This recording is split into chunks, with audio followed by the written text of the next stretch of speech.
Hello there everybody, and welcome to 10 tips and tricks for the Oathsworn Culture in Age of Wonders 4. In this video I have summarized a lot of things that I've learned over my games with these guys, and I hope that this will help you to get yourself a good game together with these, a build that you like, or whatever is your question. So, let's get started with the number one thing. You get a heavy behavior code applied onto yourself, and this is already the very first thing that I want to nail down, how much it limits and defines the way you play. This is basically already one of the biggest weaknesses, because losing devotion is something you can ultimately allow yourself only when you have a big surplus of devotion to not fall down from the Paragon level. This means that you have this kind of weakness, but at the same time, you also have a nice to-do list on how you can progress. More about that in a minute. Which brings me to number two. Match your build with the proper code. You have one oath that focuses on free cities, one that focuses on fair fights, and one that focuses on evil unfair fights? They're not even unfair. Whatever.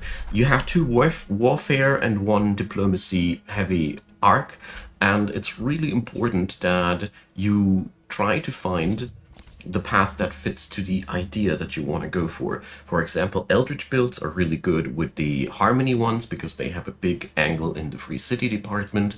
I feel like Necromancers are working really good with the Strife because they have so many disposable units and they can therefore use the outnumbering mechanic very generously. There's many other things, but whatever you do, try to get your build as fitting to the code as you can, because you have three different variants of how you can do it. Number three, oath grinding. So this is one of the things that is a little bit odd and different from all other cultures, but I can't stress out how important it is to do the things on your list as much and as often as possible and as quick as possible, so you get the maximum bonus of your oath in there. Because honestly, reaching Paragon level really quickly does so many different things for you. It's really amazing. It does make your cities very stable, it upgrades your troops in various different ways and means, and you even unlock new skills on your tier 3 units. Altogether, this should be the thing you're after, and your playstyle should be defined to get that number up as quick as possible. It's a little bit different than other cultures, but I personally felt like my success was always much, much higher the quicker I was able to grind up my oath. Number four, combat dominance. So with the righteousness and with the strife path, you really have the upper hand on the battlefield due to two reasons. For one, your troops, the Paragon of Strife, has always here, the warrior's soul.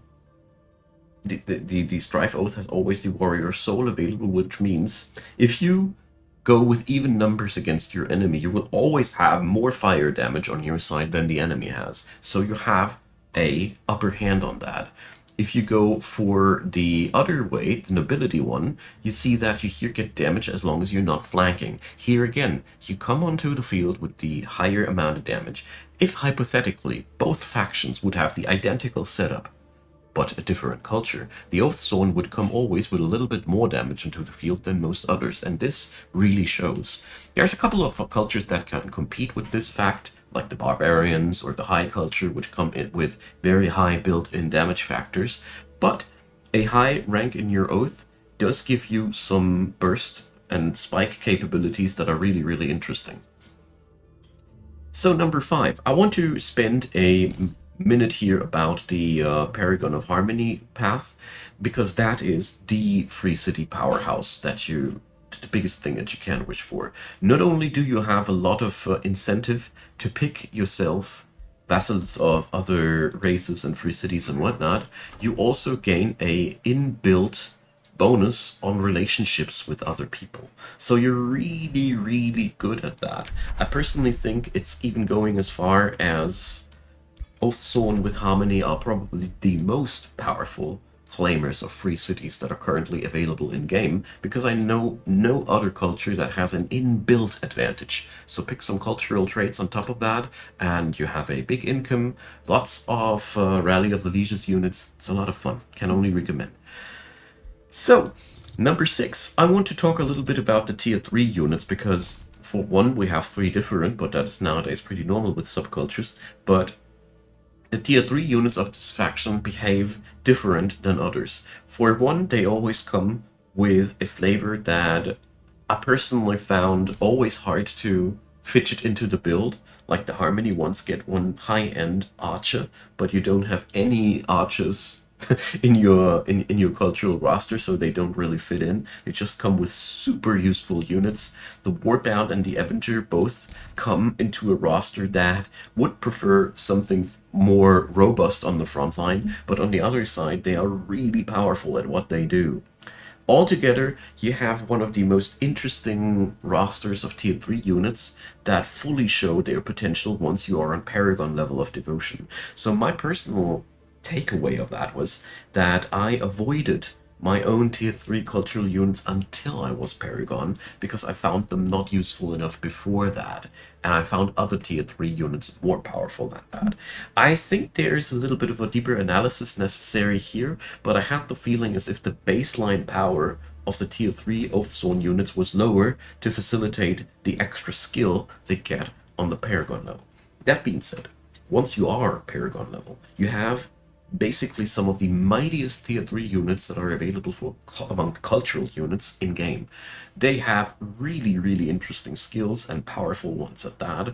You can completely pacify an enemy with a absurdly high chance. And mind you, this is a tier 3 unit, so it doesn't get as many penalties due to tier difference when trying to apply that. This is a really powerful skill, and it doesn't stop here. All of these have really nasty things, and yeah, they have very interesting tier 3 units. The TLDR here is they are a little bit subpar before Paragon and better than usual when reaching Paragon. At least that's been my impression.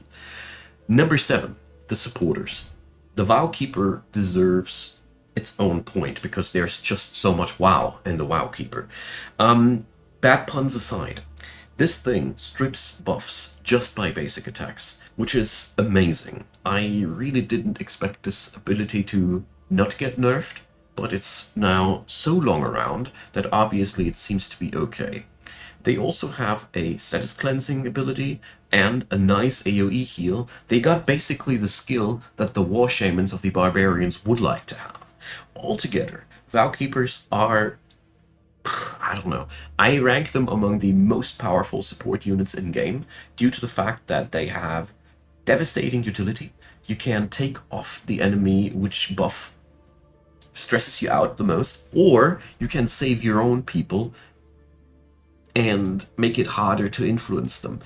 They also don't have a high cooldown on their condition control, and altogether, yeah, put some supporter extra enchantments on these and you will notice how flippin' overpowered they are. The only downside is their mediocre damage, but I guess something had to give. Number 8, burst synergy. That's something I realized along the lines. Not only do we have 2 paths that come with hard-hitting shock troopers, which is already a dead giveaway, but also we have Thorn Guards, which sunder defenses down to make enemies more vulnerable to burst, and the Honor Blades are basically living hand grenades. The defensive strike is really not what the name would imply. It deals really absurd amounts of damage. I mean, you get a 1-action thing that deals a little bit more than 2 full-on attacks of this guy. Combine this with critical hit amplification or whatnot, and these guys are really hitting like a truck. But we're not stopping here. We also got the Seal Bearers, which have a skill that, for one thing, is unavoidable damage. It's unavoidable damage, exactly. And after that, their shots can't miss. So if Oathsworn want to kill a certain individual on the battlefield, they have plenty of tools to do so. And I mean, the tier 3 units only go further in that way.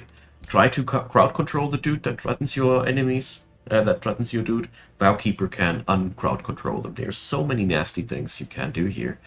So, in short, your culture allows you to have very good target access and destroy them if necessary. Pair that with whatever tools you want to make the enemy more vulnerable, and you'll see the impact.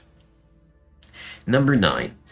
So the power of your faction is entirely limited by its restrictions. I like to feature the Oath of Harmony here as an example. You lose devotion by starting wars, raising cities, migrating cities, and fabricating grievances. So basically, you're getting punished for everything that you try to do to win proactively in a militaristic manner. Obviously, you'd be dumb if you're playing Harmony Oath at trying to win military-wise. You'd be trying to win expansion-wise or other ways. Obviously, you are always restricted in some way, and it's very important that you see that restriction and find your way how to win the game around that restriction. Obviously, if you want to bash in faces, just play Strife, and you're getting what you are ordering for, but you're really going to be bad at diplomacy. Altogether, the restrictions matter a lot, but only if you choose the wrong strategy to win, so to speak. And that is something that I wanted to point out one last time. Number 10, the last thing that I really found obvious and necessary to point out. These guys have a very brittle front line. They don't feature any high-tier, typically robust unit. Your only spear is a tier 1. They don't feature any shield units. Nowhere to be seen, not a single one. They only have the Vowkeeper for their defensive mode gameplay. They really can get overrun quite easily. None of their tier 3s brings more frontline stability either. Therefore, import yourself something. On tier 2, several tomes offer so many good options. Tome of Glades offers the Entwine Protector, which is excellent. Tome of Artificing offers critical hit and iron golems, which are excellent frontliners, just to name 2. You gotta be keeping an eye out on your strategy to fill this blank eventually, because during the early game you won't be feeling that. You'll be able to blitz down and alpha strike everything away, but when the game grows older, when you're getting past that 75 turn mark, you will really get swept away if you have nothing that gives your build some extra robustness. I mean, I could always try to work in stupid, interesting order unit enchantments that make my units hard to kill, or play with necromancy shenanigans to resurrect my troops eventually. But you gotta have a plan, because it's really easy to overrun these guys eventually just with brute force alone. Now, 10 things about the Oathsworn that I hope you find helpful in any way. Feel free to add in your own wisdom into the comment section, because I always appreciate to learn from you folks as well. There's been almost no video where I haven't been a little bit wiser after studying your comments. Thanks for that. And leave a like, leave a subscribe, consider donating or otherwise supporting YouTube memberships and whatever comes your mind. I would be really grateful for anything you do. Big thanks to all the supporters of Icon Gaming. I really appreciate every single action. My family too. And a big thanks to you for watching this video up until the very end. Thanks for your time, and I hope you have a great day.